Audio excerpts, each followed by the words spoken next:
Chapter 6, Rat-a-tat-tat. When you think of the word rat, what's the next thing that comes into your head? Rat. Vermin. Rat. Sewer. Rat. Disease. Rat. Bite. Rat. Plague. Rat catcher. Rat-a-tat-tat. Rats are the most unloved living things on the planet. However, what if I told you that Zoe found in her room? What if I told you what Zoe found in her room that night was a baby rat? Yes, this was the cutest, sweetest little baby rat you can imagine, and it was crouching in the corner of her room, nibbling on one of her dirty, hole-ridden socks. With a tiny pink twitching nose, furry ears, and huge, deep, hopeful eyes. This was a rat that could win first prize in a vermin beauty pageant.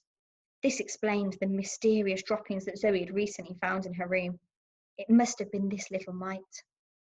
Well, it certainly wasn't me. Zoe had always thought she'd be terrified if she ever saw a rat.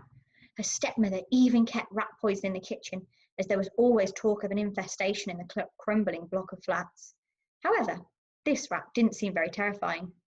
In fact, if anything, the rat appeared to be terrified of Zoe. When the floorboards creaked as she approached, it skirted the wall and hid under her bed. "Don't be scared, little one," whispered Zoe. Slowly she put her hand under the bed and tried to stroke the rat. It shivered with fear at first, its fur standing up on end. "Shh, shh," said Zoe comfortingly. Little by little the rat made its way through the garden of dust and dirt under Zoe's creaky little bed and approached her hand. It sniffed her fingers, before licking one, then another. Sheila was too idle to cook, and Zoe was so starving that she'd stolen a bag of her stepmother's dreaded prawn cocktail crisps for her dinner. The rat must have been able to smell them on her fingers, and despite Zoe's grave misgivings about the snack, which bore no relation to prawns or indeed cocktails, the rat didn't seem to mind. Zoe let out a little giggle. The nibbling tickled her. She lifted her hand to stroke the rat, and it ducked underneath and raced to the far corner of the room. "Shh, come on, I only want to give you a stroke," implored Zoe. The rat peeked at her with uncertainty, before tentatively, paw by paw, making its way over to her hand. She brushed its fur with her little fingers as lightly as she could. The fur was a lot softer than she'd imagined.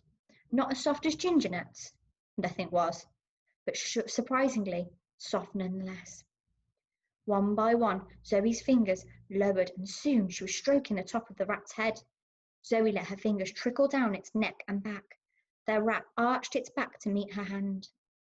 Most likely it had never been shown such tenderness before, certainly not by a human.